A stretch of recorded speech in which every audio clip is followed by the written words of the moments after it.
सगळ्यांनाच वेस्टलाईन कमी करायची असते आणि वेस्टलाईन वर्कआउट बरोबर तुम्ही काय खाताय त्याच्यावर खूप अवलंबून असते. हो, म्हणजे किचनमध्ये काय बनवलं जातं आहे आणि तुम्ही किती खाता. जर या सगळ्याच्यामध्ये जर बॅलन्स ठेवायचा गेला तर आपण किचनमध्येच वेस्टलाईन कमी करण्यासाठी मस्त एक्सरसाइज करू शकतो, जी मी आज तुमच्यासाठी घेऊन आली आहे. खूप इंटरेस्टिंग आहे आणि मजेदारी आहे, ज्याच्यामध्ये तुमची वेस्टलाईन तर कमी होईलच, हिप्स पण वर्कआउट होतील आणि तुम्हाला मजा येईल करताना. तर बघूया, मी साधी किचनची बॉटल घेतली आहे पाण्याची, जी मी आत्ता वापरणार आहे. आपल्या सगळ्यांनाच माहिती आहे स्क्वॉट्स काय असतात. खाली जायचं आहे, वर यायचं आहे, ही लक्षात ठेवायचं आहे. गुडघे पुढे जाऊ द्यायचे नाही आहे, गुडघे मागे ठेवायचे.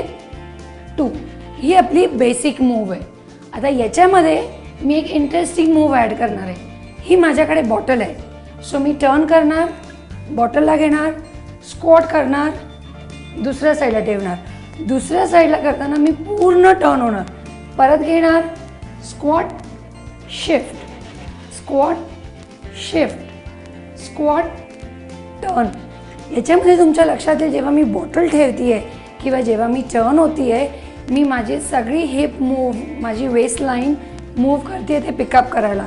याच्यामध्ये माझे दोन्ही गुडघे सॉफ्ट आहे, मी कुठेही माझ्या गुडघ्यांना ताण देत नाही आहे. डाऊन 1. आणि जसे तुम्ही कम्फर्टेबल व्हाल हळूहळू तुम्ही त्याची इंटेन्सिटी वाढू शकता, थोडा स्पीड घेऊन. Move 2, come on 3, 4, 5, touch 6, 7, 8, 9 and 10. Release it. Relax. So friends, तुम्ही बघितलं सिम्पल एका बॉटलनी विथ प्लॅटफॉर्म आपण किती छान एक्सरसाइज करू शकतो, जेणेकरून तुम्हाला मजा पण येईल एक्सरसाइज करताना, त्याचबरोबरीने तुमचे किचनचेही कामं लवकर होतील. सो डेफिनेटली ही एक्सरसाइज करून बघा आणि मला नक्की कळवा तुम्हाला कशी वाटली. परत भेटूया पुढच्या भागात. तोपर्यंत नमस्कार.